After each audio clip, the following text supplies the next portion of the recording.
Ladies and gentlemen, welcome back to another fantastic segment of McMahon's Design Brief on the Golf and Greenkeeper podcast. And as always, part of the new revamped version of this Design Brief segment, I've got joining us for an introduction is Bruno Kay from McMahon's. G'day, Bruno. How you doing?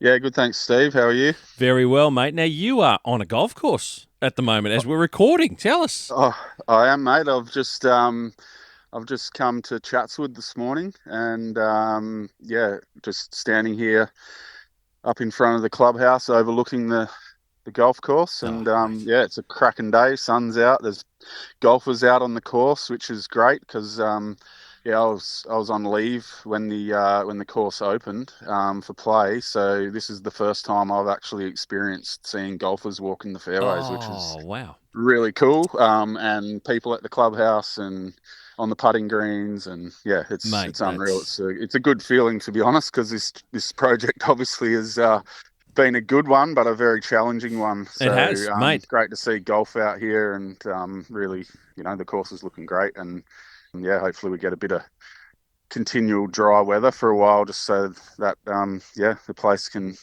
shine. That's it, mate. And look, it's a fantastic space. I was lucky enough to have a game of it the day two after it opened, so I've played it, and I can tell you, mate, seeing people around there and enjoying the 12-hole golf course, it is fantastic and quite the challenge. But congratulations, mate. I love it, and we'll talk about that more maybe another time. But good to have you enjoy. I tell you what, I did do is I got there early. I've got to throw this in. I got to New Greens Chatswood early, so I could enjoy it because the cafe's open. And I love nothing better, and this is the thing, right, for me, nothing better than enjoying breakfast and a coffee overlooking a golf course, especially when you've got a nice view that Chatswood's got, because the golf course is below the clubhouse, essentially. So you've got this wonderful view as you're enjoying breakfast this is winter in Sydney, mate. I think it's nearly going to be 20, 21 or 22 degrees today.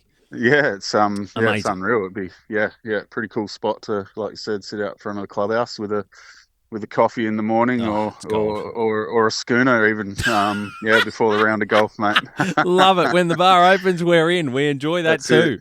Now, mate, just quickly, we've got the ASTMA annual turf conference coming up in Melbourne in what will be next week. By the time this comes out, you guys are going to be there. You've got to stand at the trade show, which is exciting, mate. Yeah, mate. Yeah, so we generally have a stand at the bigger conferences. So Melbourne's always a good one, obviously with the GMA there as well, in conjunction with asthma. So we're excited for the conference. Always a good week, and obviously we'll be there on our stand. And so for any GMs or supers that are looking to do some work at their club, obviously come and talk to us. And then also another thing, we're looking for staff all the time, obviously. So we have some exciting projects currently on, and also some coming up in the near future. So we're looking for new blood. So we're looking for young or old. If you're passionate about golf courses and want to step into the dark side of golf construction, we're looking for people that we can develop their skills and be key parts of our business. And there's lots to learn in this side of the industry. So, we want, as you mentioned, there's a lot of lead time in clubs that are considering works in the future. So that's one key part of being at the trade show, is being able to have those conversations, what's involved in the planning stage or in the early thought processes in clubs and boards, committees and managers, in understanding what might be involved. So it's great to get down to your stand, which will be the McMahon's trade show stand. But the big part there is what you talked about, is job opportunities. Now, this is something that I'm big on, because you guys can develop skills. This is it's a corner of the industry that really can take people to parts that they never realised they were very good at. It's a different angle they're passionate about, and there's all different components in that, because you've got drainage parts of your business as well, along with the construction side. It can take you to other parts of the country. It's a wonderful way to do it, but you're looking for, you need people involved to be able to help build these courses and do these works, right? Absolutely, mate. So greenkeepers who are passionate about golf and golf courses, that's the biggest key. Like, we can develop skills, and if you're a goer, willing to work hard, able to travel, wanting to experience a different side of the industry, where some of our key guys have come from that, from being greenkeepers to now shapers. So Absolutely. we're definitely, it's one of the biggest challenges in all industries, but we're finding it very challenging, as with the maintenance industry, like finding people that want to come and do the job. Yeah, and there's So plenty of people that are just may not know which avenues to take, or that there are other opportunities out there to learn more in different parts. So it's a great way to do that. We can come down to the McMahon's stand, have those conversations with you again, what might be involved and what those opportunities might look like, and a great way to do so. If people aren't sure, I'll be floating around on the trade show floor as well, down there doing my part, and in there for the week. So if you see me around, come and say g'day, and we can help out as well. So unbelievable, mate. Great opportunities. thanks, Steve, and we really look forward to the conference, and hopefully we can catch up for a couple of schooners at some stage. Always time for that, mate. Always. Now, Yeah, mate, yeah. some of the things I want to talk about that I want to pick your brains and bring out as a little bit of the background of McMahon's, which is what we want to do here, but also in the lead up to the conversations we're about to have. And this one will be with golf course architect Michael Henderson. But, mate, getting back to I just would like you to share with us some of the projects that you've been involved with. There was recently, in the past couple of years, you've done 2 big projects in Melbourne on the Sandbelt. Can you tell us what they are? Yeah, mate. So, we were lucky enough to get the gigs at Metropolitan Golf Club for the rebuild there, Wow. and with obviously Paul Mogford being the architect, and also Commonwealth Golf Club with Renaissance and Brian Salonic. So, yeah, at Metro, we did all the work there in collaboration with the ground staff, Yep. and John Mann. So yeah, when we rebuilt every green, we rebuilt some tees, not all of them, rebuilt bunkers.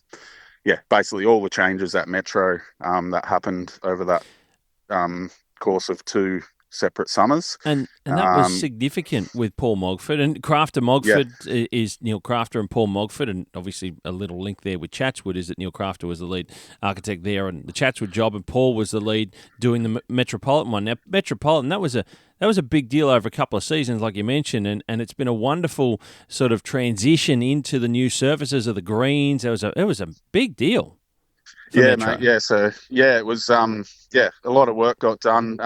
So the first seasons, let's say, we did the work on the front 9.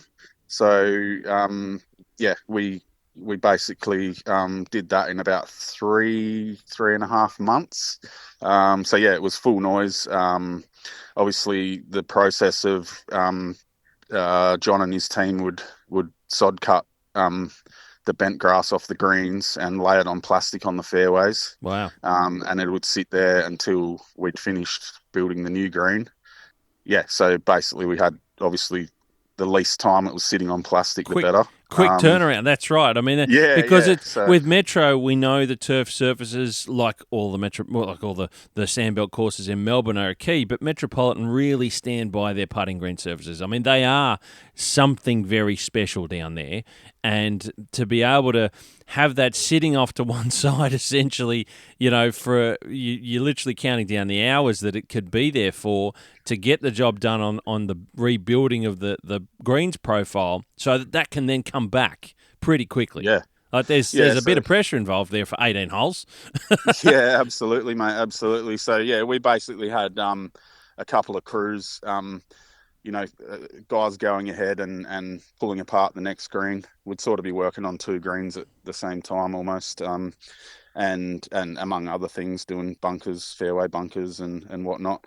So with the greens, obviously we had to pull the turf off, shell out the old profile, and then Metro is a little bit different to a lot of Sandbelt courses where, it's a little bit heavier soil in some cases. So drainage in greens was important, and it was already there. They had a lot of the greens were actually USGA spec that we were pulling out. Okay. So what we would do is after the turf was taken off, we would strip the thatch layer off and get rid of that. Yep. And then we were stripping off then the sand layer down to the gravel layer and trying to keep the sand clean.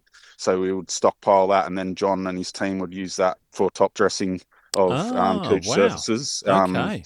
Yeah, which was important, obviously, and not wasting material, because Well, obviously every green 300 mil profile of sand, we would basically get that off clean with no gravel in it, so they could use it for top dressing. great way to Stockpile that, recycle. Yeah. and then we were pulling the gravel off, the 100 mil gravel layer. We were taking that off, and obviously, again, being super careful and getting down to the base layer where the drainage was ag drains cut into the base. Yep. So we were taking the gravel off, and then what we were doing, instead of ripping all the drainage out and redoing it, the drainage was fine in most cases. So we were just testing that it was all working. So finding an end of line and sticking a hose down and making sure everything was flowing and there was no issues. And a couple of times we replaced a couple of bits, but on the whole, it was all left there. Wow. And then basically what we would do is then clean up all the base in between all the drainage lines, top up any gravel that needed to be topped up,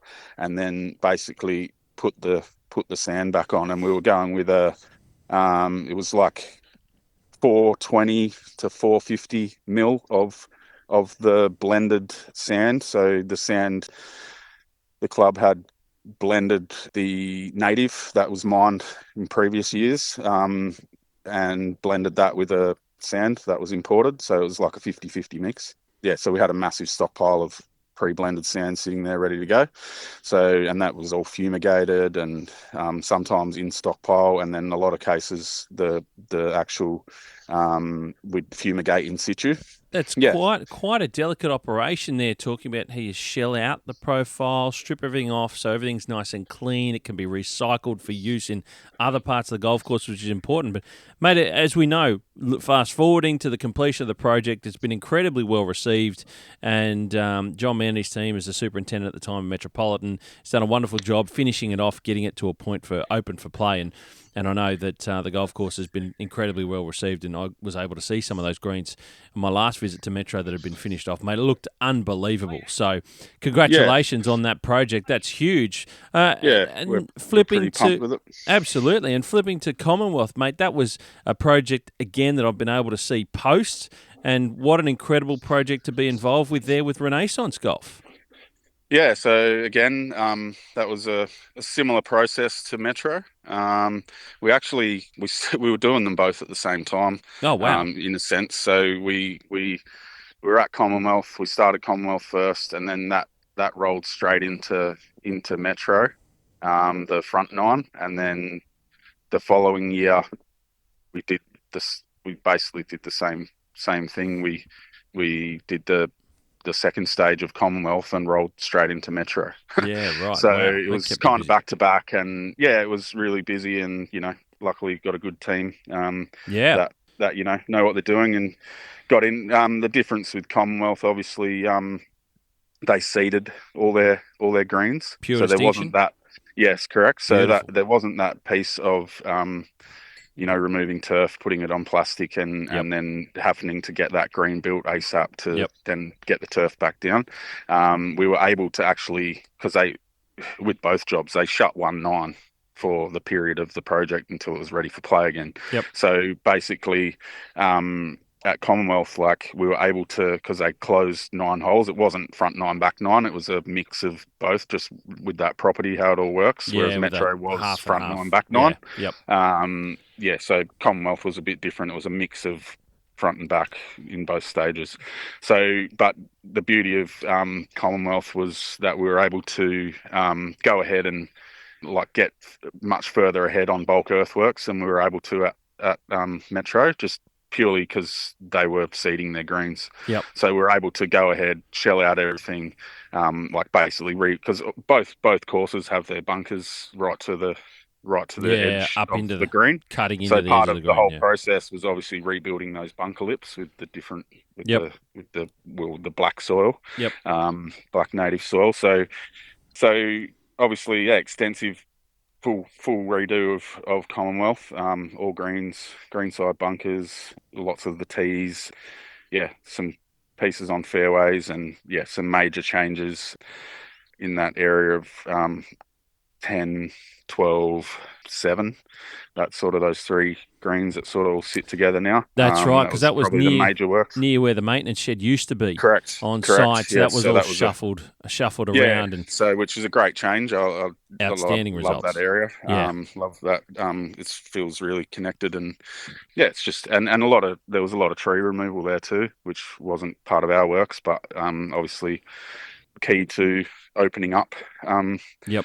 some areas at Commonwealth and really making things feel a bit more connected.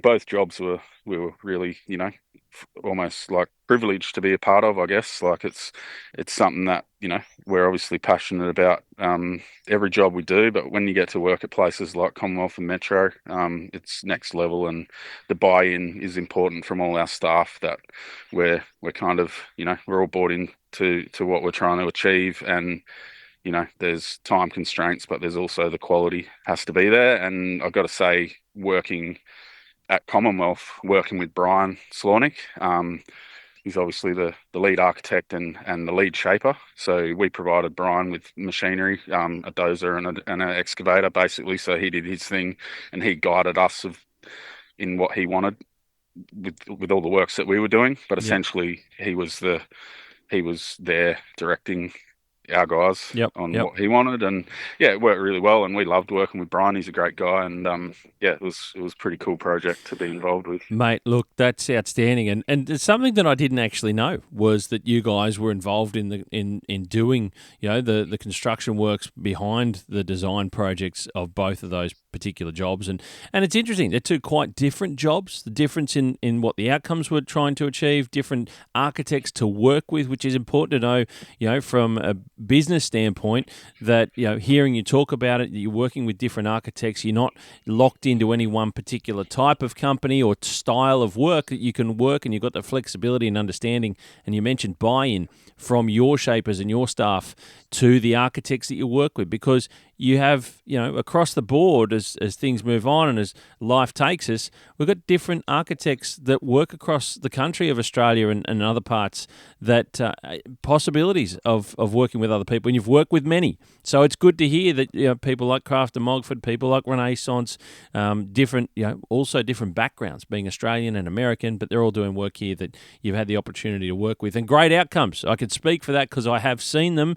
and I think it's outstanding, mate. So great to hear that that you've been involved in those two key projects. Yeah, mate. Like I said, we're pretty proud of both those projects, and yeah, obviously working closely with John Mann, who's currently super at Metro, but soon to be About to Royal change. Melbourne. Yeah. And also Adam Lamb, like two guys that I've known for a while, and they're both great guys and great to work with. They were key to obviously having like key to us being involved. Like it was I guess the relationships with those guys and the trust that they had in us to Absolutely. execute the works. So yeah, I can't speak highly enough of either of those guys, and yeah, hopefully look forward to More in the future. more stuff with them in the future. Yeah. Absolutely, and they're both friends of the podcast, having been on Keeper of the Greens as well, and other segments of the podcast. So they are two lovely gentlemen that I can say that have been involved with the pod, and they are fantastic people.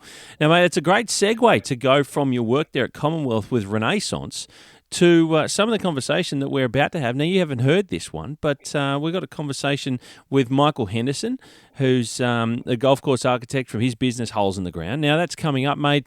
This is the intro for that, and one of the little points is that people are going to hear about is that Michael had done some work with the Renaissance team in his time and becoming, learning more about becoming a golf course architect to the point where he's working in his own business and his own style. And, mate, I'm looking forward to hearing it. What are your thoughts? Yeah, mate, I'm really looking forward to hearing it too. Like, yeah, like we discussed, I know Michael, I've met Michael, but Yep. didn't really know much about him, and it was interesting. Yeah, when you informed me that, yeah, he did his time with Renaissance, and then what he's doing at the moment, and yeah, I think, yeah, like like having someone like Michael doing work in Australia is great because he's not only an architect but he's a shaper as well. So I'm really really excited to listen to this one, and I'm sure everyone will enjoy it. Mate, it's fantastic to have someone like Michael on the podcast. So looking forward to it. He's a newer member of the Society of Australian Golf Course Architects, which I'm passionate about going through and talking with all the different members along the way. Mate, I'll throw to you, Bruno, if you can introduce to our conversation coming up. So yeah, hopefully everyone enjoys this conversation that you're about to have with Michael Henderson, Steve, from Holes in the Ground. Love the name of his business, and I'm sure everyone will enjoy this. Yeah, lock in and be a good listen. And this is episode number 193.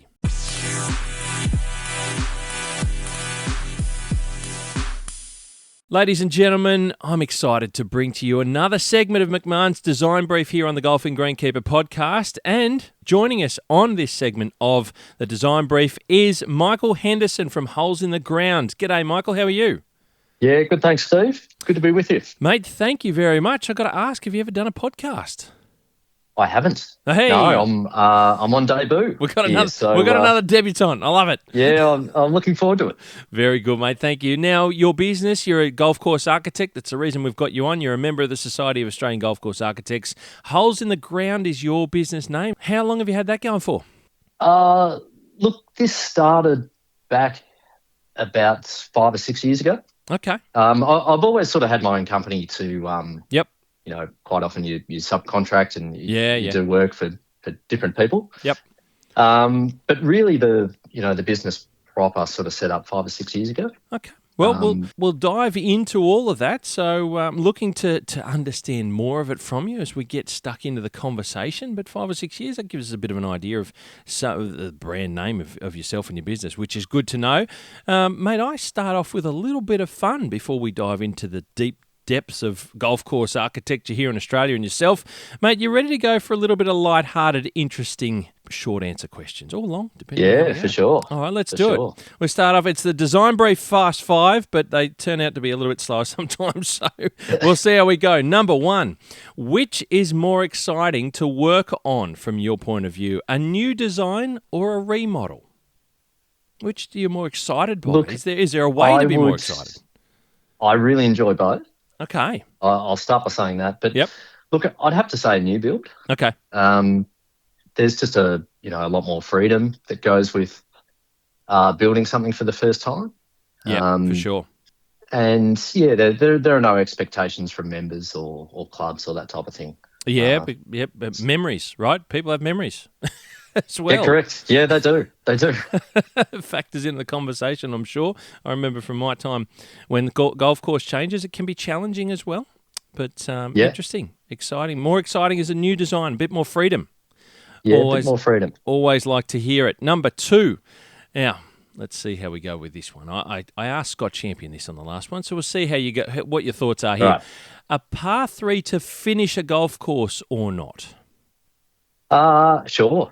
If it's the best use of the land and it's going to be a good hole and it makes the other holes better around it. No, I find it an interesting conversation with golfers sometimes. We get to a par 3 and it's not always received the most best way. Well said, Steve. It's not always received the best, I find, as a par 3 to finish. And I can think of in Sydney, we've got the Lakes and Pennant Hills that are two par 3s to finish their 18-hole courses, and both of them are well known here in Sydney. But there you go, mate. Good to hear your answer.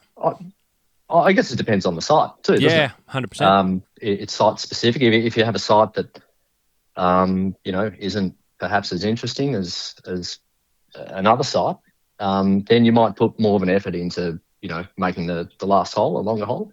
Yeah. Okay. Yep. But if it all works and it's going to be a good hole, then yeah, why not? Why not? I'm going to swing around the other way on this next one, number 3. A par 3. What are your thoughts on a par 3 to start a golf course or not? Par 3 to start. Well, I guess there are a couple of examples, aren't there? Royal Lytham starts with par 3. Yes. Look, I think that one is, if you can avoid it. Yeah, okay. You're probably best to avoid it. Yep. But again, if it's the best fit for the property and it makes holes 2, 3, 4, or it makes the whole routing as a whole sort of come together, then I think you've got to be open to it.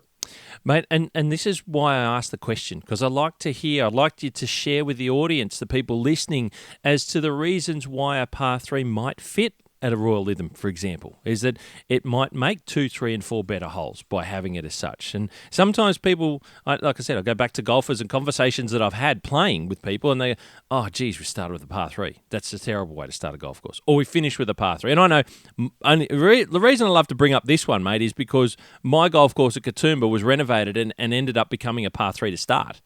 And it was either love it or hate it by the golfers. It was really polarising. I always found it quite interesting. Yeah. So there you go. Good answer, mate. Thank you. Number 4, the most unusual design element you've seen incorporated into a golf hole or a golf course. What is something that stands out to you that you found more interesting than, say, something else? Ooh, that's a good one. There's lots of, I say, odd things. I'll throw one at you that just might tickle your thought process here. I went down and I was fortunate enough to see Sandhurst in Melbourne, and they've got the wall, the stone wall built around one of the par 3s. I think it's the third on one of the courses there. I can't remember off the top of my head. And I was like, what on God's green earth is going on here? And it really perplexed me. And I thought, oh, hang on, straight away was going back to North Berwick. Not that I've been there, but I've seen all the photos. Yes. So straight away was like it's a homage to potentially to North Berwick, Thompson Design Golf Course. These are unusual things to me. Is there anything from a golf course architect's perspective that you would say is an unusual or a more interesting design element used incorporate into a hole? Yeah, I think that's a great example. The wall. So the pit hole at North Berwick. Okay. That's just a really quirky and cool golf hole, but also that wall is so effective, in how the strategy the hole plays out. So, if you don't position your tee shot on the right side of the fairway, you're sort of coming in perpendicular to that wall. So it's really effective. That's a really hard way to play golf on that hole, I reckon. Yeah, perpendicular to that wall, that'd be nearly impossible. It's a great hazard. Let's go with that. Okay. Let's go with the stone wall. Okay. Like I said, it's interesting to hear what the thoughts are, the way you describe it from an architecture perspective and being what you do every day. That's why I asked the question. It's nice to hear different things and different. Have you been to North Berwick yourself and seen that hole? I have. Okay. Yeah, I have. So North Berwick it's just an amazing golf course. It's got North Berwick itself is just a small town in Scotland. It's on the coast. The first few holes play out along the coastline. It's got a number of really cool greens, quirky features like that wall we've just talked about. It's got the famous redesign hole. And there's just something about being on that property, playing back into town. Yeah, wow. It's a really cool place. No, very good to hear, mate. Wonderful. Certainly on many people's bucket lists is North Berwick. So always good to hear about it. The final one, mate, of the Design Brief 5 is, can you name for us one of your favourite golf course designs that you like in particular? Something that tickles your fancy. Right, okay. Bit broad, but is there anything that you've always held in high regard, potentially? Well, I guess North Berwick could be the answer to this question as well. There you go. Okay. Look, I'm going to go for something a little bit left field. So I really like it when you come across a course that maybe isn't so well known. Yes. But might have a handful of really good holes or some holes that are really worth seeing. So there's a place on the west coast of New Zealand called Hoki Tika. Oh, and wow! I think it was laid out by probably just the people that put together the club way back when. But it's got some really clever golf holes that play on sort of low-lying links land, and a couple of really clever out-of-bounds holes. So they've used the out-of-bounds really, really well to create strategy on some of the holes. Awesome. That's so good. Hockey Tika. Is that how you said it? I think that's how you say it. Okay. Well, I'm going to find it. It's and one of those ones that I'm not 100% sure, but I'm going to cool find place. it. I'll find it, and I'll have it tagged in the show notes so people can click on it one way, shape, or form and find out exactly where it is and what it's all about. And that's a throw to the Kiwis listening, because I know we've got audience all over the place, and we've got a fantastic group that listen in from New Zealand. So Hockey Tika is what we're going with there. And, mate, great nomination. Good to hear from clubs and about clubs and courses that not many people are going to know it from an architecture perspective, mate. Fantastic. Thank you, Michael. That's the Design Brief 5, mate. Very simple, straightforward, and something a little bit different, and always keep the guests, blind on that one, so we get to hear it just off the top of your head. All right, that was good. That was a little bit of fun. Now, mate, if you don't mind, I always like to go back. Doesn't matter who I'm interviewing. I really like to understand a bit of your background and how you get to be where you are now as a golf course architect, like I mentioned, a member of the society, and doing what you do. You work in a number of golf courses at the moment. But let's go back to the beginning for yourself, Michael. How exactly do you get to a point, if you could step us through, to get to a point where you want to work in this field, this industry, this very niche of niches, and do what you do, applying your trade, designing golf courses for people to go out there and enjoy and challenge themselves? Mate, where did it all start for yourself, if you could, please? Yeah, sure. Look, I guess I always had an interest in it as a kid. So I was always sort of, playing about the backyard with a golf club or trying to mow the grass down low and make a green out of it. So I always sort of had that interest there, but you never, when you, as a kid, you never go on to think you're going to work in, any sort of career. Yeah, sure. Look, it probably wasn't until later on I'd been through uni and come out of it with a business degree, and I was ended up working in the office at Royal Melbourne Golf Club. Oh, wow. Okay.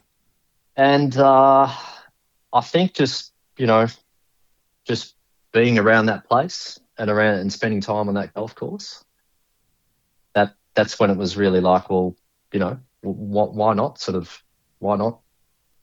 consider a career in this? Pretty awesome space to oozes a lot of things in golf and architecture and history, famous names all over the place. I mean, everywhere you turn, it's a wonderful place to be your thoughts together, I would imagine. Yeah, it is. It's an amazing place.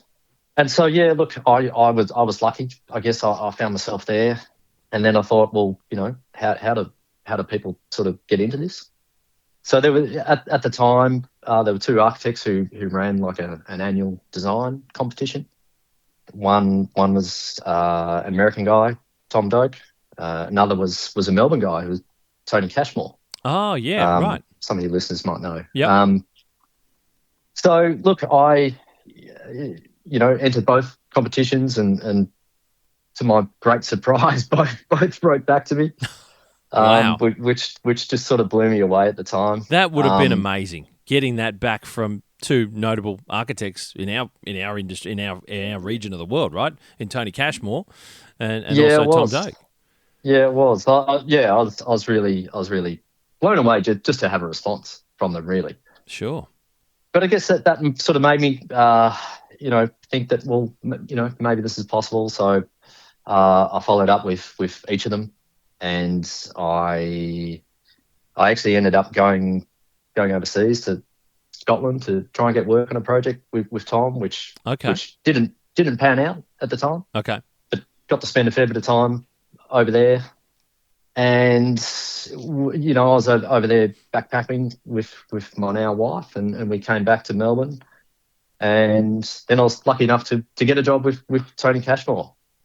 So I spent a few years in his office in Melbourne. So what did that entail? What was the role there? And can I ask you how old you were at this time, ish? So yeah, at the time when I would have been in my mid-20s. Okay, right. When I first sort of contacted Tom and Tony. Yep. So I guess I was quite late to get into it there, but I'd sort of been through that period of had spent time doing different things, and nothing had really grabbed me. And so I spent some time with Tony, and then after a couple of years there, I was lucky enough to get a start on one of Tom's projects, which was Tara Iti over in New Zealand. Oh, okay. We're straight to the top of the tree. Wow. So I was very lucky. But I think, in between all that's the short story. I think once I'd sort of made contact, and those guys were so good coming back to me, I reached out to a lot of other architects, and Yep. and there's really quite a few years there, and just trying to stay in contact with people. Sure. Trying to spend some time on a project or get a start somewhere. So persistence was definitely a big part of it. Was there a time during that, because I appreciate that you fast forwarded through a lot of the moments there that were not a lot happening or tough times, but did you ever think maybe it's not worth the fight, maybe it's not worth pursuing, or were you just like, this is really where I want to go, I'm going to keep working at this? Yeah, I think mid-20s, I don't think I really stopped to think. Okay. I think I just... For the better, obviously, here we are today. I had a focus, and just... that was it. That was where you were going. Just try to make it happen. Didn't matter how, I'm going to get there. I'm going to keep knocking on doors, and I'll get there. Yeah, and I was lucky. Unreal. So I just want to go back a little bit, if you don't mind, into how long were you doing work with Tony Cashmore? Because Tony doesn't do any more design work that I'm aware of these days. I think he's finished essentially doing that side of his career. Yeah, so Tony, this was back in sort of 2008. Okay, right. Yeah, like I said, we'd just sort of come back from overseas. Tony's son James had taken over the business. Right. And was really trying to establish the company over in Asia. Mm-hmm. So I guess that work was predominantly sort of office-based. Yeah, okay. They were, pitching for a lot of new work over in Asia. Tony built one or two new builds over there.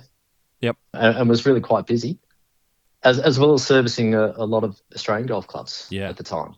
Yeah. Had 13th Beach been done around then, I think? 13th Beach had been done. Okay. Yeah. So it was done. Yep. And obviously the Dunes. The Dunes, before that. The famous one. Yep.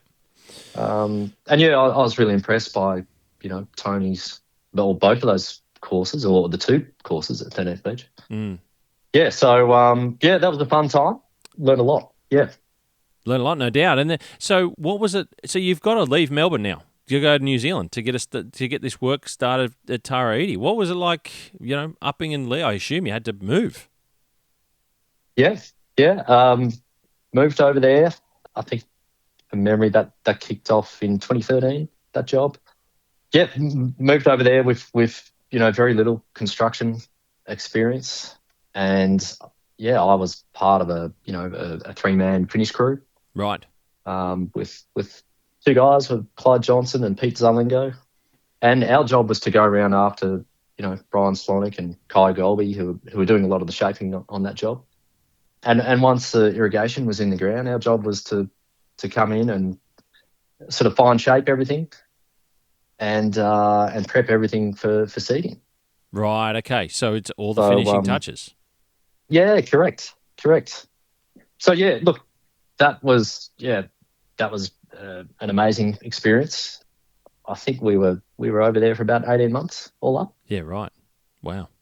A lot of fun. Just day to day, that job was a lot of fun. Sounds like obviously a good group of people to be involved with, and lots of, I suppose, energy in a site like that, I've got no doubt, being involved with. But I'm curious, did you know when you were, not having done anything like this before myself and not even seen it, did you have a feeling when you're there, you're involved in it, that it's going to be a pretty bloody good golf course when it's done, based around the site, the work you're doing, the people you're with, that you're immersed in, all the ideas and the way that you're functioning as a team? Did you have an idea that it was going to be as well received when it was finished as it is today, now that we're the best part of, 13 years on, essentially, 10 years on? Yeah, look, I guess we had a sense that we were on a site which was pretty remarkable. Not that we had any idea how it was going to turn out, but we had a sense that it was a pretty amazing place, and I think you don't really let yourself go there. All you're really focused on is trying to do the best you can every day. So if you're working on a tee, or you're doing some fairway contours, or you're doing some edging to the hole, all you're really focused on is trying to do it to the best of your ability. So yeah, I think the three of us sort of went in with that approach, and to have a bit of fun. Yeah, I guess a lot of that sort of pressure, if you like, which comes with a site like that, was on the shoulders of Tom and Brian. Yeah, okay, fair enough. I suppose it makes sense. What's it like working with those sorts of minds, and underneath Tom, but with those other colleagues you mentioned there? Having those, I assume there's lots of little fun conversations and ideas floating around, and little nuances that you might build in. An idea flicks out of nowhere, and you go, let's go here, or let's try this. So how does that all work? Is that fun along the way? It is. Yeah, it's amazing, really. I mean, obviously Tom. I mean, he probably, if I'd have just stopped at reading his books on golf architecture, I think he would have had a really big influence on, my ideas about design and the game. Yep. But I think getting to witness his approach to it in the field was, really just an amazing experience, and something I'm really grateful for. So sort of watching an architect go about building a golf course in the field. Not rushing to make decisions about holes, or, even I think the 13th hole at Tara Iti was, he didn't decide if that was going to be a par 3 or a par 4 till very late in the piece. Right. Yeah, things like that were really interesting. And then you've got Brian too, who led that project, and Kai Goldby was helping him a lot of the time with the shaping. And then the other guys would come in too. So, Eric Iverson and Brian Schneider, they would come in to lend a hand with the shaping at times too. Okay. And I think, just watching Brian work, and, sort of seeing what he starts with and what he finishes with, and his eye for detail, and, even something like trying to hide a cart path, or, trying to have a grass line vanish, or a detail like that, which, many golfers may not give a lot of thought to when they're playing golf. But yeah, that's something that he just, nailed throughout that project. They're the things that make a difference, aren't they? Like, that is a thought process in the way that you go about building it and finishing off a design. But when a golfer goes and plays it, it's not a thought because it's been executed so well, isn't it? Yeah, correct. I think, so the Renaissance guys, I remember Kai Goldby, he sort of had saying that you kind of want people to play the course and not notice these things. If they don't notice it, then you've done a really good job. Yep. Which probably comes back to how you preface that question. It's, it's sort of, those things have an impact, a positive impact, if you do them well. Yep. No, I'm sure. Look, at 18 months on a site like that would have been amazing. What was it like to walk off it for the last time? Have you? Well, okay, let me put it this way: you walked off it having done the work. What was it like to go back? Have you been back? I have been back. Yeah. What's it like to see it after you walked off it finished, and then to see it, open and people enjoying it? Yeah, it's amazing. I mean, even once you sort of finish seeding, which is, typically when our job finishes, then it's really over to the greenkeeping team has been involved the whole way through, and, yep. And CJ, the superintendent. But yeah, the work that they do from well the whole way along. But yeah, the work that they sort of did from finish the seating to opening, and how good they got that place looking was just amazing.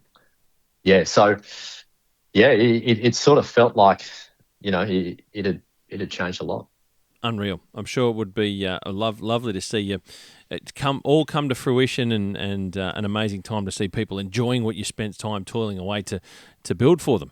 No doubt. You spent a bit of time on some other projects along the way, some of those also with Tom at the new Gunnamatta course down the National, and I believe is Concord. You also did you do some work at Concord correct. as well? Yeah. Here in Sydney? Yep. Continuation with some of those people, Brian Slornick and Brian Schneider and Eric Iverson along the way as well, was there, I take it? Yeah, correct. Yeah, so Brian Slornick sort of ran the Concord job, and Brian Schneider helped out a bit there too. Yeah, that was another great experience. I mean, totally different site. You're in Sydney Clay. There was a sort of huge construction team there, led by Mark Parker, and the job that those guys did to sort of manage that project and get it all done so quickly. Well, that was really impressive. Was amazing with that site, wasn't it? It was the speed at which everything was done. I mean, a lot of us here in Sydney were like, "Wow, okay, this is going to be interesting." Knowing a little bit about Concord and the membership and expectations, and that time frame was. I'm going to throw it out there and just say absolutely staggering. Yeah, it was. Yeah, I think everyone involved in that project just did a power of work to get that done. So that was a great experience, just to be play a small part in that, just to watch all of that unfold. And then the National Gunnamatta was another project that's involved with. I think really sort of grateful to Tom for the opportunity there to be alongside him as he sort of every time he was out on site trying to figure out the routing. Okay. The new routing for that course. Because there was a few changes there, wasn't there? Yeah, there were a few changes. So it was the old Ocean course. And Tom reconfigured a number of holes really to have that course, play quite differently. But I think, not that I contributed much to that process, but just being able to be there alongside him and as he sort of solved that puzzle. Yep. Yeah, really was a great insight into the routing process and sort of, identifying green sites and that type of thing. And then Brian Schneider was heavily involved in that project. And he's, I think this is the thing, all of these guys are really talented architects, both Brian, Eric, and they're also great shapers, and they all sort of work for the one company. So it's just an amazing collection of talent that Tom has. And Brian Schneider was great. He's very, very creative, has a slightly different approach to Brian Slornick, I guess, but they all sort of, lean on each other for ideas, and that was good fun. What sort of things do you take away? I mean, you're talking about shaping and sort of finishing touches, working on machinery and doing the final details along the way to get to the point where it's finished. I'm assuming, and correct me if I'm wrong, you're not going to be learning how to use a machine better, right? What sort of things do you pick up working in a team like that? What are you taking away? I think, a lot of things. I think there's a lot. So I think if you could just sort of spend one day out on site with, this doesn't just go for these projects. This is any sort of talented team anywhere in the world. But I think if you could spend just one day on a site, you'd learn a hell of a lot. Yep. And then if you spend a second day, you learn a bit more on top of that. I think, some of the things that they do really well is, it's knowing what to keep and what not to keep. So, in terms of, if they're going to go about building a green complex, it's, knowing where to start and what to move and what not to move in order to get that work. But also, a lot of the details that we sort of spoke about earlier, but that all of those details matter. Yeah. Okay. And if you keep doing them, and if you keep sort of stacking one on top of another, on top of another, on top of another, you end up coming out with something that's really good. Yeah. Okay. No, very good to hear. You also, aside from those wonderful projects and working with those people, I've noted that you've done some work involved with 7 Mile Beach with the likes of Mike Clayton and Mike DeVries. Is that right? Yeah, that's right. So, I was really lucky to play a small part in that project. Yeah, Mike DeVries is a terrific guy, a really talented, hardworking architect. So yeah, I was lucky enough to spend around about 6 months on that project, helping him out. Wow. Lucas Michelle spent some time out there too, and Urian from the CDP European office helped Mike out a bit too. Just again, just being out, number one on a great site, but just being out, every day alongside someone like Mike DeVries, you just can't help but pick up things and learn a hell of a lot. Yeah, he was really giving with his time, sort of, talking through decisions that he might face every day, or, it might be, clearing dunes to make the next hole, and, why don't we start with just clearing a bit here and sort of see how it looks, or, he was great at sort of talking through that. So, and Clates too, obviously. Clates had come down once a week or every second week and walk around the course and help Mike out, and they'd bounce ideas off each other, and so it's fun just seeing those two work together and sort of see how that worked. But I think they threw everything at that golf course.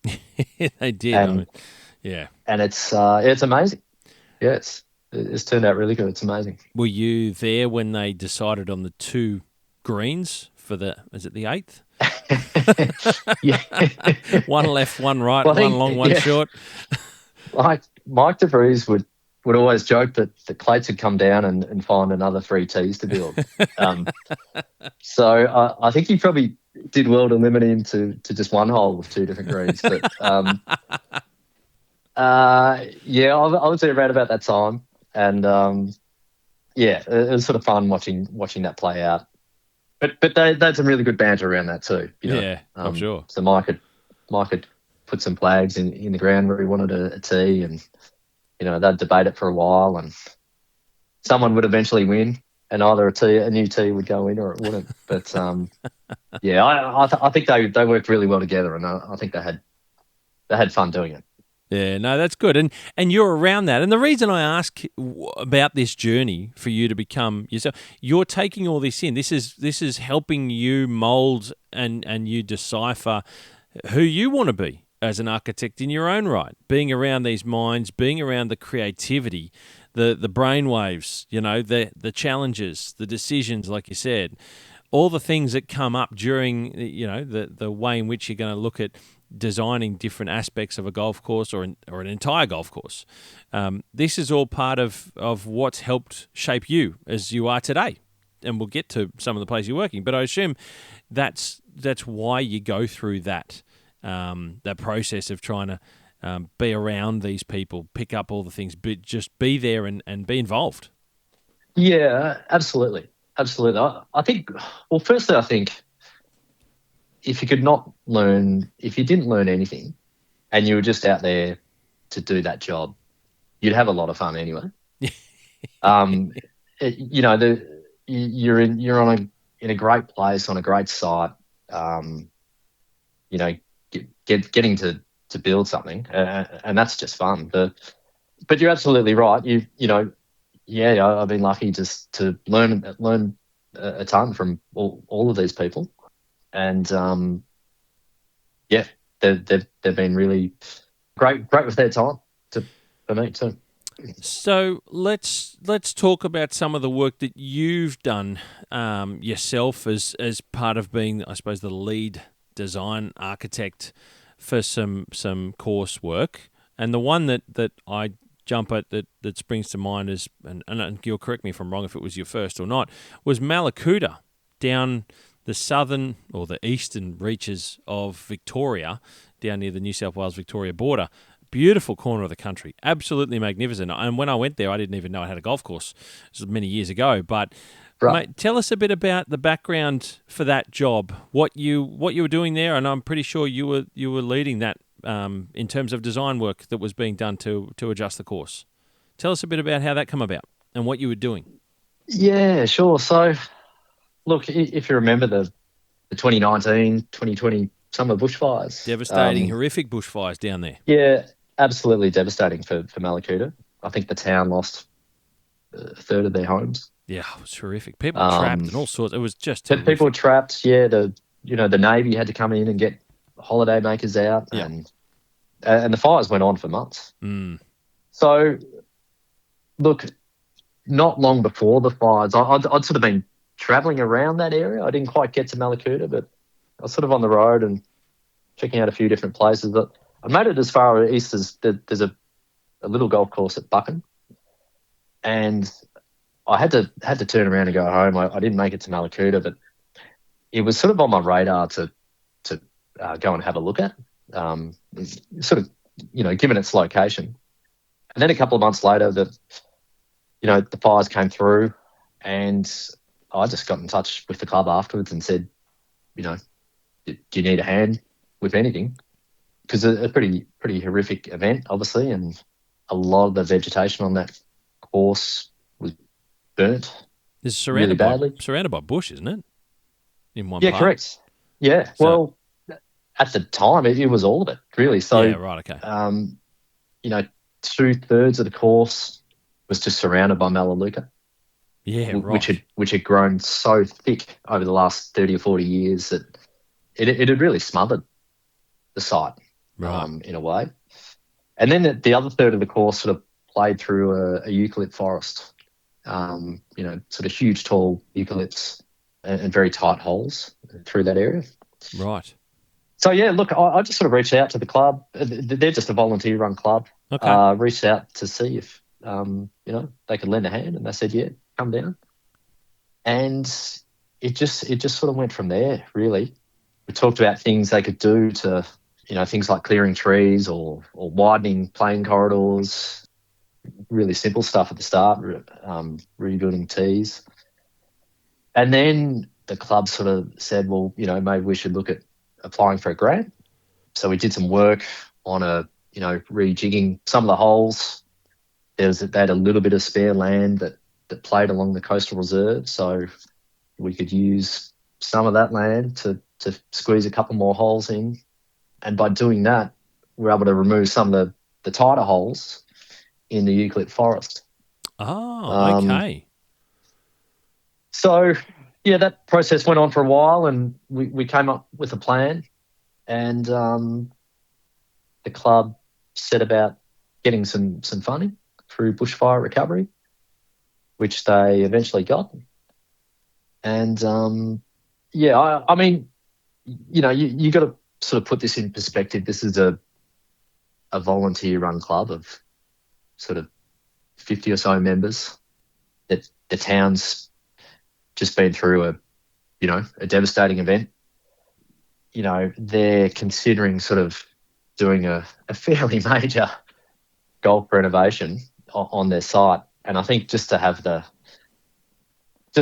them to, be able to embrace change in that situation was,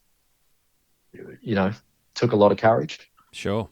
And, a lot of them did the work. So, for example, they've had a greenkeeper down there, a guy called John Bell, who's volunteered for the past 20 years as sort of Wow. Head greenkeeper there, Wow. turning up every day.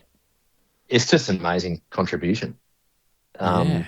But renovation or not, that's just an amazing contribution. You don't hear about that stuff outside Mallacoota. Well, you don't. But I guess it's golf courses all around Australia, isn't it? Yeah. This is happening. There's plenty. There's so many volunteer-run clubs, Yep.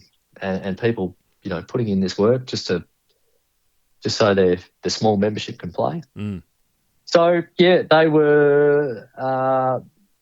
got their funding, set about a plan to start rebuilding tees and greens, and build some of these new holes, replace some of the old ones. And so construction started probably early 2023. Okay. And finished late 2024. Wow. But again, they achieved a lot of this themselves. Max Donovan, who's the president, he installed all the irrigation and all the greens drainage. Wow. He had a small team, local based team who helped him out. A guy called Rob Bridle and Daniel Preston. So yeah, it's really for a club like that to achieve what they achieved is just, and the course just opened on the weekend. We just had the opening day on the weekend. No way. Yeah. So after all that time, the course officially opened. Darren Chester, he's an MP to do with the club receiving that funding, opened the course. Wow. And it was a great day. A great day just to celebrate, their achievement as a golf club, really. That's an incredible journey for a club. And I say it a lot about golf clubs that are part of regional towns, and sometimes they're even just villages. They're such a community hub of a place for people to let their hair down from the stresses of regional life, because it can be really stressful. And for a place like Mallacoota to go through, I wasn't there, but I've been through bushfire myself, living in the Blue Mountains. When that happens, not only are you already in a regional part of the country, but you feel like you've been completely removed from everywhere when a bushfire goes through. It's a really surreal feeling of isolation, because the landscape becomes so stark. You just feel like it's not home anymore. It's like, where are we? Like, there's nothing here. And to come back from the devastation that they had, like you said, that I remember seeing on the news, the Navy had to go down there to rescue people. I mean, it was just horrific. And the club and the golf course, to hear that after that's 6 years, 7 years of time and volunteer work from within the club, the passion that people put in, the names that you've mentioned that are involved with the club and the work that they've done says so much for what the golf course means to them as a town, as a community, is amazing. And you've been part of that process to get to a point where it's open now again officially as a golf course, albeit slightly changed from now your involvement of. What were some of the things that you were involved with? What did you do with the club specifically in terms of designing parts of the rejigging of the holes? Yeah, so I help them out with the rejigging the layout. Yep. Really, I guess to start with, we're trying to remove some of those. So on the old course, the holes 14 through to 18 played through the eucalypt forest, and those holes were really tight, and they would dogleg at really awkward moments, like after 150 meters. Right. And there was just enough land that wasn't being used that we were able to get some new holes on that land and not have to play those 5 holes through the forest. Yeah, okay. So, yeah, that was my initial involvement, and then I helped out with shaping tees and greens. It's a very simple golf course in a way. It's one of the two things the club wanted was, you can come up with something that doesn't have any bunkers and has small greens. Yeah, okay. And that was really the brief.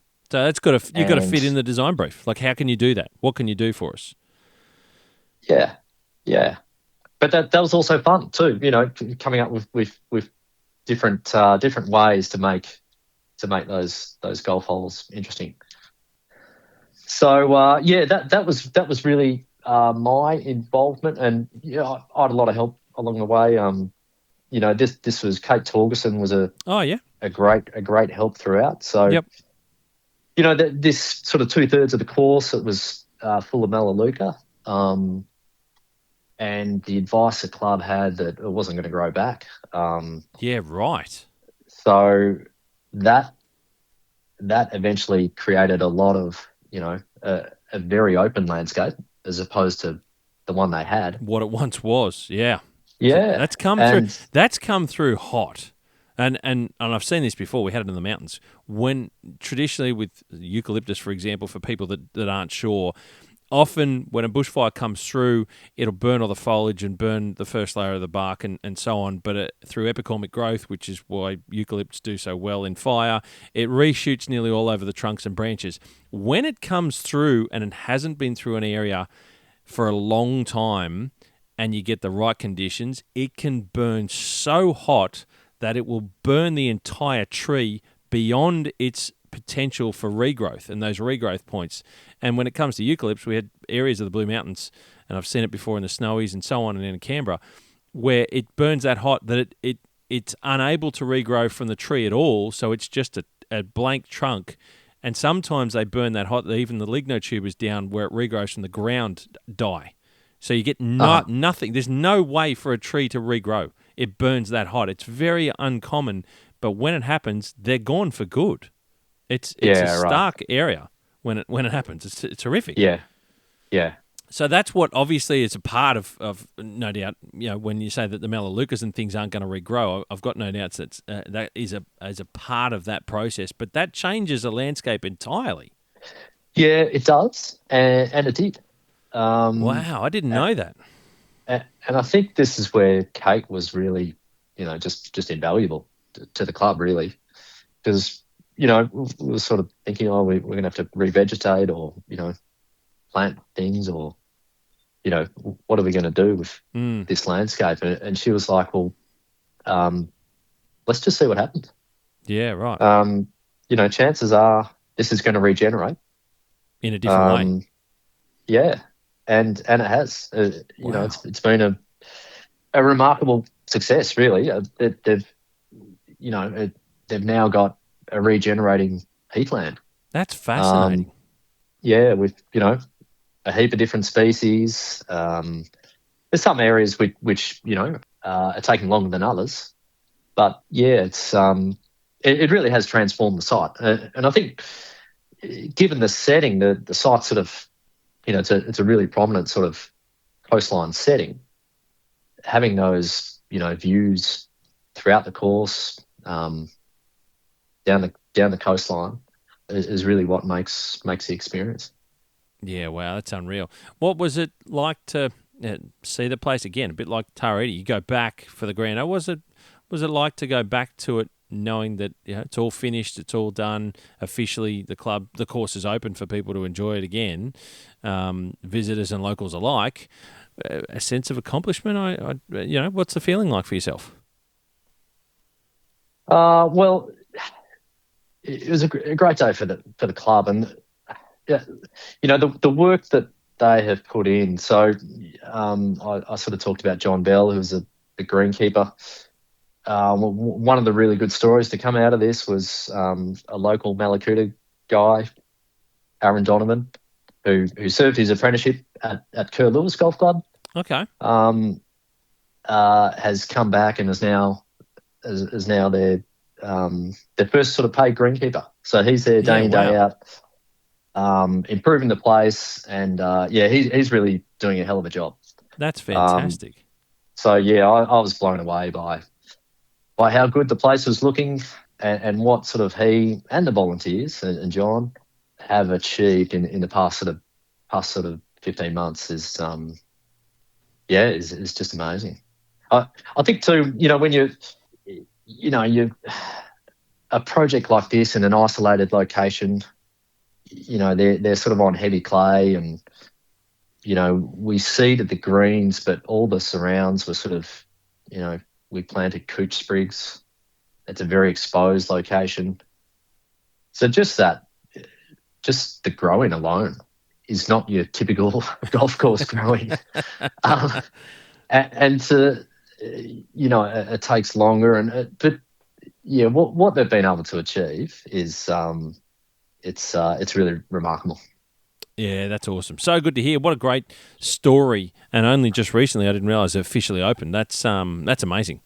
I'll tag Mallacoota in the show notes here so people can see what we're talking about and where it is, because it's in a magic location. We camped at the caravan park that was there when I travelled down in 2 weeks with a mate camping through Victoria, regional Victoria. And I'll never forget it. It's the most beautiful spot, and it's so secluded from everywhere. It's just amazing. Absolutely loved it.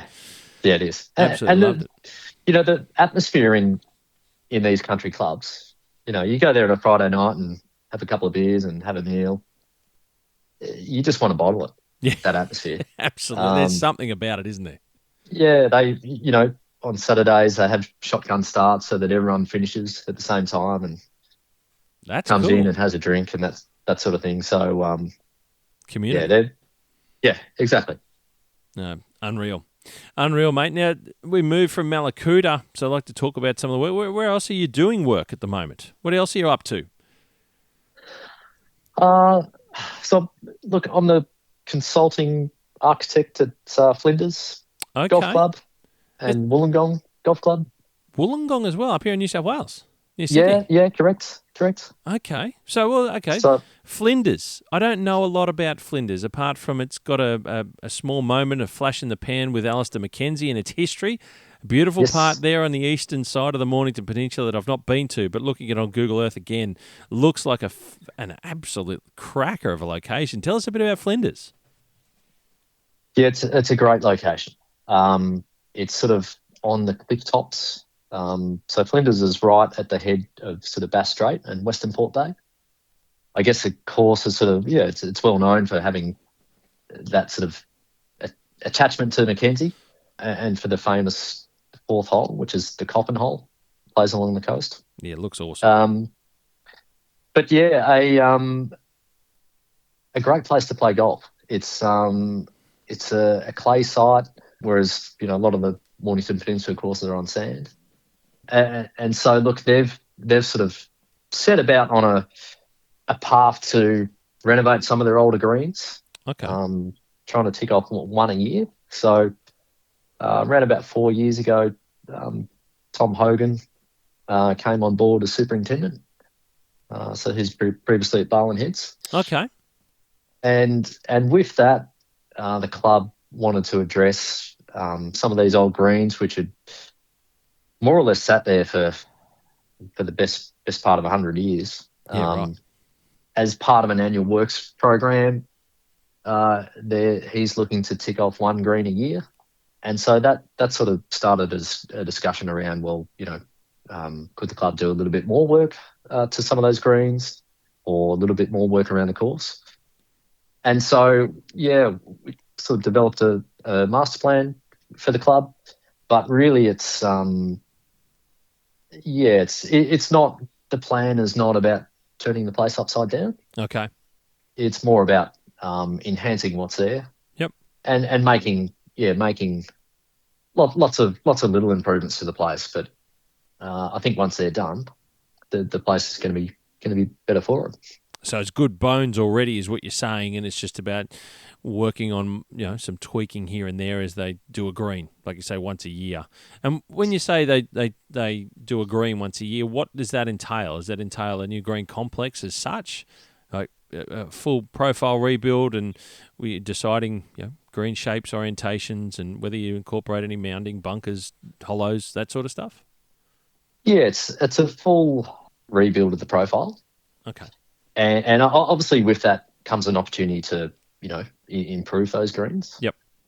I think one of the things about Flinders, it's a very charming golf course. It's not overly long. The greens are small. They're pretty challenging, and they really are what gives the course a lot of its challenge and character.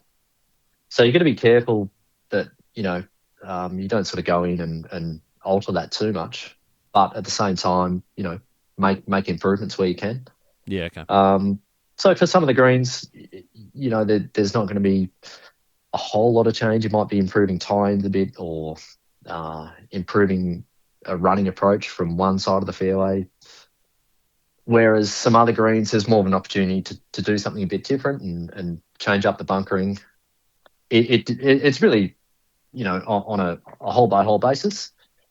But that's been good fun. I think a lot of the greens there they tend to repel balls. Okay. So a bit of the focus has been on at least making, one half of the approach, just being able to play a running shot and feed a ball onto the green.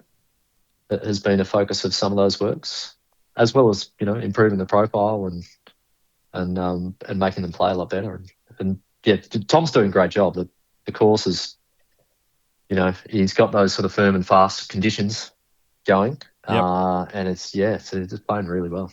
Interesting. Like I said, I don't know Flinders at all. It sounds like it's a really, like, I took away from what you said there the word charming.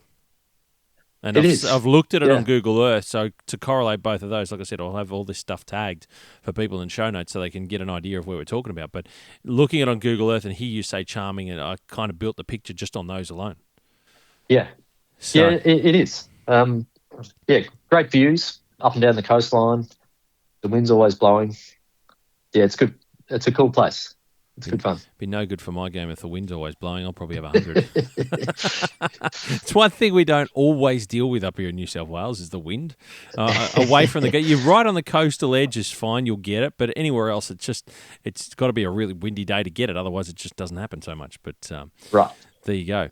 Interesting. So you're consulting to them. So that's an ongoing works as each year goes by. One green comes across you, and you go down there and work with them to bring an outcome of what they want to do. Yeah, that's right. Yeah, so the plan is there. They've sort of got the master plan, and they're slowly chipping away at things. And and then it's sort of tackling one green a year. And the club does, a lot of other great work to the course throughout the year too. Look, opening up some views out to the water and clearing some vegetation and improving grass lines. And I'll have to put it on my list to visit down there. Yeah. Anyone listening? Worth a look. Absolutely. You mentioned Wollongong. I didn't know about Wollongong. I'm curious. What's your engagement there with Wollongong? Look, I guess going back a few years, I sort of went through the process of having a look at the course. So the club sort of faces, like every club does, has a number of challenges that they're dealing with. So part of going in there to help them was to address some of those challenges. But they also occupy an amazing piece of land. Yeah, it's sort of a mile of beachfront land. It's a spectacular spot. It's a really beautiful spot. So, look, I completed a master plan for them, which sort of looked at rejigging the layout a bit, taking a look at the routing to unlock some of their problem areas, address a few issues, but also to take a little more advantage of that beachfront land that they've got. It's pretty spectacular. But I've only seen it once and played it once at an industry event, and I didn't realise and appreciate how close it is to the beach. You get up only a couple of times. Do you really get up and it's quite interesting along that the beach edge itself, a little bit like Belmont to the north of Sydney. You're literally on the sand, like right. It's unbelievable. Yeah, you are. Yeah, but it quickly drops away behind that ridge line of the sand dune buffer between the golf course and the beach, and you're sort of in amongst those sort of little wetlands that they've got. There's some new stuff done around the clubhouse, but down the southern end, from memory, you climb up. There's a couple of I don't think I'm being rude. I say interesting holes as you get around to that one at the furthest southern point. There's a tee you climb up on. You almost feel like you're out in the waves, and you're just completely exposed to everything. And I was like, "What just happened? This is astounding! Like, it's incredible." Yeah, it is. It is unbelievable. Yeah, it's a hell of a view from there. And you're right. There's one sort of primary beachfront dune, which they've sort of got a handful of holes on at the moment, and then it drops away pretty quickly into floodplain. Yeah, it's just pretty flat, pretty It uneventful. is, yeah. It's a very tight and narrow site too, so that comes with its issues. But when it rains heavily in Wollongong, which They get as you'd appreciate, they get happens a fair bit. They get plenty of it. All of the water comes through town and ends up flowing through the golf course. So okay, got it. That is a real headache for the club. Hence the water bodies that they've got that meander around some of that. Okay, that makes correct. sense. Yeah, gotcha. Correct. But yeah, it's a great golf club. Great people. You're right in the club is right in the heart of town. You could be in the centre of town and sling your golf bag over your shoulder and you'd be on the course in 5 minutes. Yeah, it's amazing, isn't it? Yeah, it really is. Yeah. Goes with the age of where, I mean, you'd never get that land now. I mean, at 1896, I think from memory, Wollongong, off the top of my head. Incredibly old golf course, one of the oldest in the country. And, that's why the golf course is where it is, because everything else has grown around it since then, essentially. Amazing. You'd have a hard time getting it now, wouldn't you? Yeah, it's very unique. It's an amazing spot. So you just look at the jigsaw puzzle you've got there to get the most out of it, I take it. Have you completed a master plan for them? Is that what you mentioned? Yeah, so I completed a master plan, and a big focus of that was trying to get more green sites on that sort of primary dune. Yeah, okay. Where you're dealing with much better soils. Yep. You don't have the drainage issues. You get great views of the beach, like you mentioned before, and it just it just makes for more interesting golf. Yeah. Yep. And I think it's sort of reminiscent of an out and back Scottish links. Yeah, it was long, like you said, a long narrow course and right in the heart of town. Yeah. So a big focus was trying to take advantage of that good land and get more green sites on that. That in turn helps with some of the drainage issues. And being a tight site and having occupied it for so long, they have all the typical issues that come along with that, with a few holes that are pretty close together and that sort of thing. It's lots of inherent challenges as part of it, but that's what you do, and I look forward to seeing what you come away with as things move forward and the club can progress. It's like I said, it's one of the oldest clubs in certainly in Australia.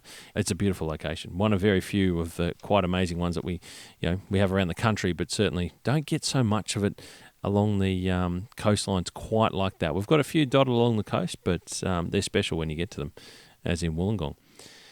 Mate, I'm curious, in terms of designing and the architecture side of things, is there anything that, what are some of the interesting design elements that you like to play with when you're designing and doing some of this work on the ground on the golf courses? Is there anything in particular you can discuss and talk about that, something that you enjoy trying to achieve and get the most out of? Look, I guess in terms of design elements, it's using contours in and around greens is fun. So for example at Mallacoota, where we there's obviously no bunkers, just trying to use little bumps in the front of greens, or having greens slope sort of front to back, trying to encourage the ground game as much as possible. Provide a greater variety of shots. So you're not just having people hitting aerial shots into greens. Yeah, trying to create avenues to the hole that, someone that has a good ground game or is perhaps a weaker golfer and doesn't get the sort of trajectory they need to land and stop a ball.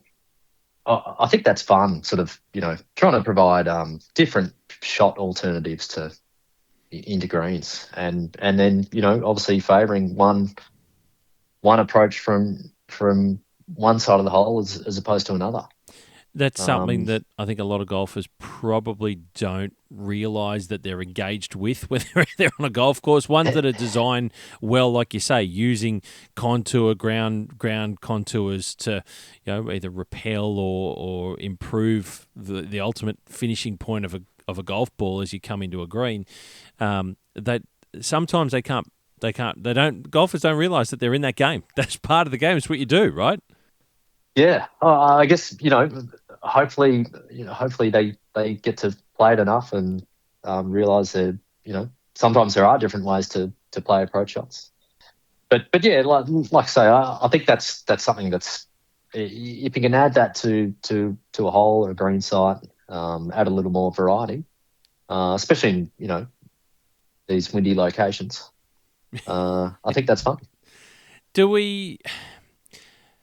One of the things that I like to discuss and talk about in part of this design, these design discussions and architecture discussions, is educating golfers as well, because golfers they make up the clubs that you're engaged with, but you're trying to show them how a golf course can be improved by doing these works.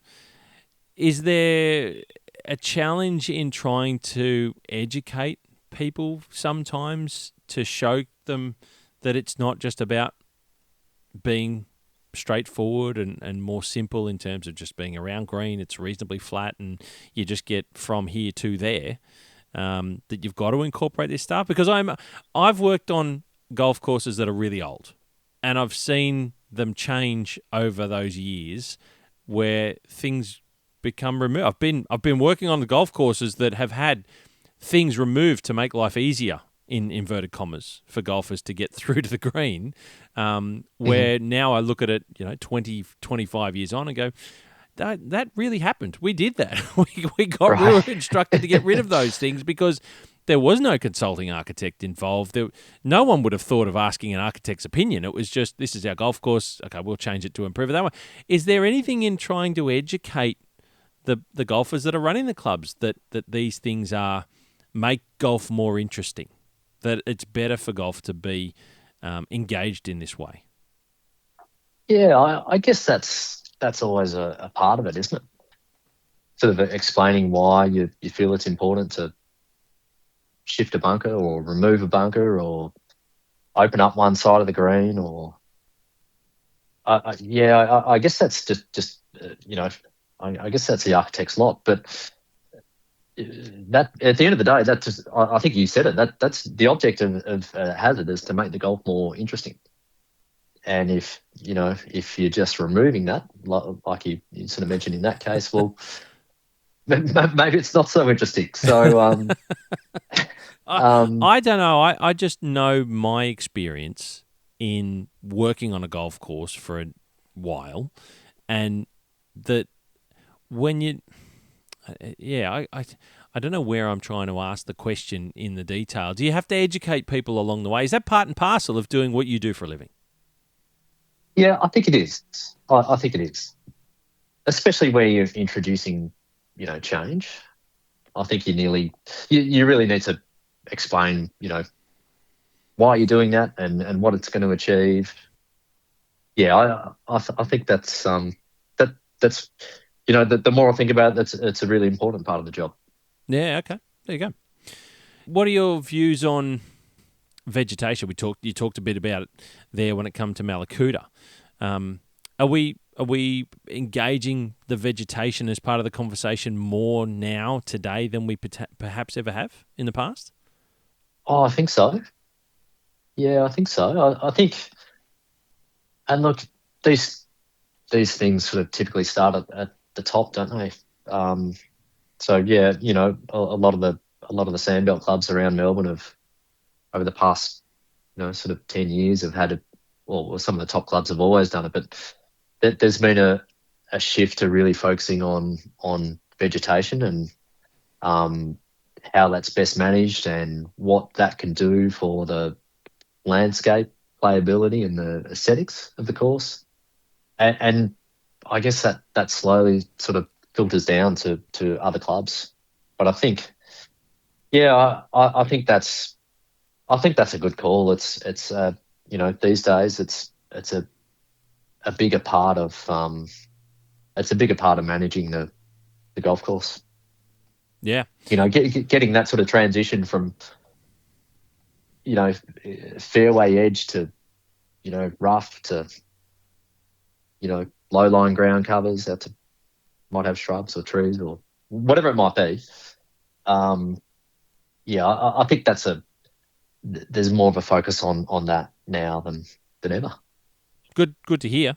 I think it's a wonderful part of a golf course, knowing that the land that they occupy can help improve the local environment in that way, and also harbour and foster a lot of different types of flora and fauna, for that matter.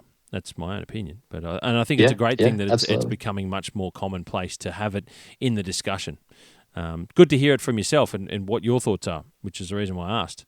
Mate, just thinking about something a little bit differently, I had the opportunity not long ago, actually just a few days ago, to play a new golf course, renovated golf course here in Sydney at Chatswood. It's been shortened. Looking at golf land in Australia, it appears to be the current topic of conversation and a real change for the industry as a whole. And there's certainly some interesting work being done relating to different ideas of what a golf course can be in terms of smaller course sizes and less number of golf holes, such as the golf course I played, New Greens at Chatswood, which was gone from 18 holes down to 12.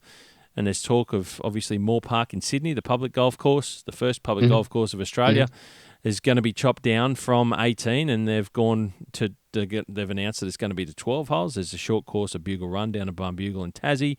What are your thoughts on the topic of designing courses that are less than 18 holes? I think that'd be a great brief to get. A new site and make it 14 to 15 holes and make it 12 holes. I think that'd be really fun. I think too. I think we're going to see more and more of that in the coming years. Yeah, you reckon? Yeah.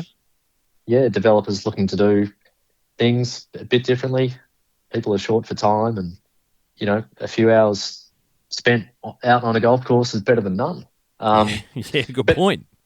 But I guess it's the sort of thing that is probably easier for new builds, isn't it? If you've got an existing 18-hole course and take Moore Park, for example, shortening that to 12, although I see that they're going to be doing work on the course, you are reducing the amount of golf that can be played there. So, yeah, well, that's right.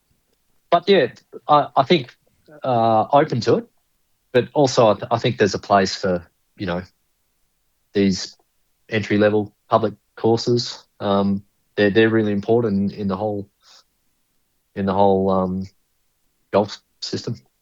If something slid across your desk and, I don't know number sizes of hectares that are going to fit, but let's just say someone said, listen, we've only got enough room, we think, for maybe 12 or 14 golf holes.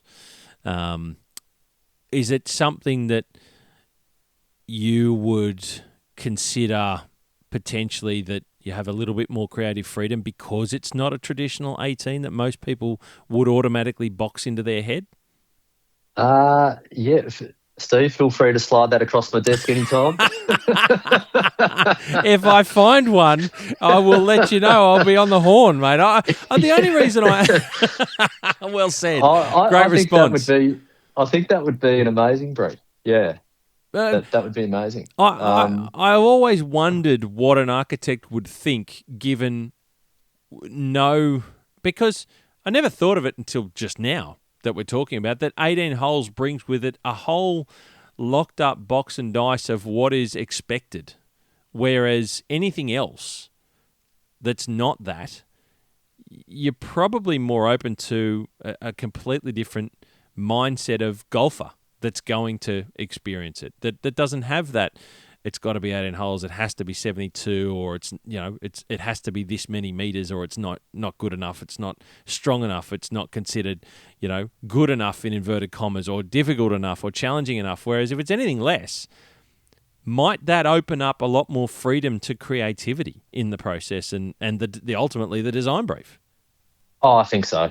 Yeah, I really do. I mean, even having the flexibility to, you might start out looking at a piece of land and having something between 12 and 14 holes. If it ends up being 12 or 14, it doesn't really matter, but you're more likely to get better holes on that land because you're not locked into a number. Yeah. Okay. So yeah, I think definitely that leads to more creativity. I think short courses too. There's some good examples of clubs adding shorter courses or little par 3 courses or practice areas to their existing course. Off the top of my head, I can talk about the two in Melbourne that I know being, down at Kingston Heath. Yeah, the furrows. Where they've got the furrows, and then there's the island at Latrobe. Yep. It's a little triangle of 5 holes, I think. To interesting interpretations of a short course. Yeah, and just good fun. That's something you can play. You might be able to play after work and make it down to the club where you may otherwise have not been able to do so. So I think, something like a 12 or 14-hole course and a 6 to 8 or 9-hole par 3 course or chipping course, I think that'd be a lot of fun. I think, Michael, you've opened yourself up. That's your sales pitch right there. If anyone's listening and they're considering, I think you're on speed dial next. I think it's really interesting. I've always wondered what an architect might think, given that, without the shackles of like you said, locked into a number. If a number's open to anything. And the other extreme is we've seen 20 holes at the farm at Lost Farm at Barnbugle. It's you're completely open-minded, I would imagine. You're looking at a blank canvas without even a number. Like holes could be. You don't need to reach. You don't need to equal an outcome. It's just equal a good, interesting design. That's a completely different brief to anything else, isn't it? Yeah, that's right. That's right. And even with 18-hole courses, you see courses that are, or perhaps happened more so back in the day, they were trying to achieve a certain par or a certain distance. Yeah.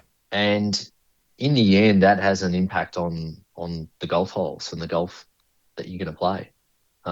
If you're not sort of bound to those expectations, I think for the most part, you're probably going to come out with better golf holes. With a better outcome, more interesting golf. It's a great way to look at it, and I think we've just completely blown it apart right now, Michael. I think we've gone from talking about design, working on 18-hole courses and different things to now it's just an open canvas. We'll just come up with anything that constitutes interesting golf. That's the outcome we're looking for. Don't worry about the number. Exactly. Love it. Fantastic. Well, Michael, look, I think that's a great way to finish up our conversation with being completely. You've just blown all the walls off our box here, and we're open-minded to ultimate creativity in the designing stages of golf, mate. I really appreciate you coming on the podcast and sharing your background, sharing how you've got to where you are today, and some of the places that you're doing work at, mate. And I look forward to hearing more from you and where you're working and some of the work you're doing. Hopefully, I can share that on your behalf as well from Holes in the Ground, your business, Michael Henderson. Thank you so much for jumping on the design brief and sharing with us some of your thoughts and an interesting conversation, mate, around the architecture space. Yeah. Thanks, Steve. It's been great to chat. Love the pod. And, have to do it again. Thank you, mate. Yes, absolutely will. And mate, where can we find you? If anyone's interested, where can we get in touch with you? What's the best way? That is via my website. Yep. holesintheground.com. Beautiful. Well, I'll have that tagged in the show notes, ladies and gentlemen. And if you want to get in touch with Michael Henderson, that's the best way and the easiest way. Michael, thank you so much once again for being on the Design Brief on the Golfing Greenkeeper podcast. All right, great. Thanks, Steve.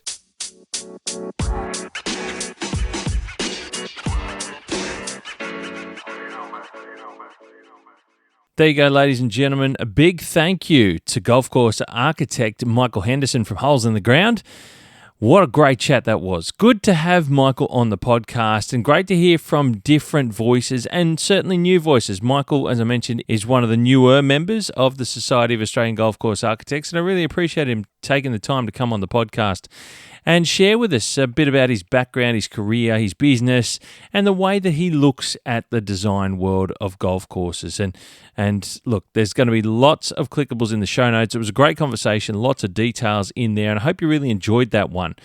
Lots of clickables in the show notes, ladies and gentlemen, so get over to the show notes and have a look. I've done all the homework for you. It'll take you straight to where you need to go, and a lot of the things that were mentioned in that discussion with Michael as well. Please like, share, and subscribe. Pass the podcast around to anyone who you think might be interested in listening to these conversations, these wonderful conversations as part of the Design Brief segment on the podcast. Any reviews, 5-star reviews, or comments on the platforms that you listen to are a great way to help the podcast get shared around to more and more people across the planet and indeed across Australia and New Zealand. A big thank you to podcast partners McMahon's, and a big thank you to Bruno for jumping on the pod with that introduction, and great to hear a little bit more about McMahon's themselves and some of the work that they've been involved with in Australia in some of those wonderful courses such as Commonwealth Golf Club and Metropolitan down there in Melbourne along the Sandbelt. A big thank you to Bruno. And listen, ladies and gentlemen, as you heard Bruno mention, get over, for those of you going to the ASTMA National Turf Conference in Melbourne next week, beginning the 22nd of June, make sure when you get to the trade show, you head on over to the McMahon's trade show stand and meet the team. Catch up with Bruno and meet some of the McMahon's team who will be there. Pick their brains about what they do. If you're a golf club, if you're looking at possible work in the future and you're looking to see who's in the landscape that you might want to consider doing the work for you, McMahon's are your people. Get down there, ask them questions, find out who they are, get their backgrounds, ask the questions you need to ask. The McMahon's team will be there to answer all of your questions for you. It's a great way to get to know the people behind the team as well. So get down to the McMahon's trade show stand, and you heard Bruno mention they're always looking for staff to help them on their projects. So if you're interested in changing your career path or looking to gain more experience in particular things when it comes to construction and new projects and that sort of stuff, head down to McMahon's and ask the question. Hit them up. They have got opportunities available and they're looking for people to join their team always. So get over to McMahon's, and if I see you around, I'm happy to introduce you to the McMahon's team as well. As I said, wonderful partners of the podcast here on the Design Brief segment of the Golfing Greenkeeper podcast. Ladies and gentlemen, get onto their website, mcmahons.net.au, and you can find other information if you don't get the chance to come down to the Melbourne conference this year. But there it is. Once again, McMahon's Design Brief on the Golfing Greenkeeper podcast. Got some more wonderful guests lined up. I know you won't want to miss them, so make sure you've subscribed to the podcast, and I'll leave you with it. You hit them clean, we'll keep them green, and I'll catch up with you very soon.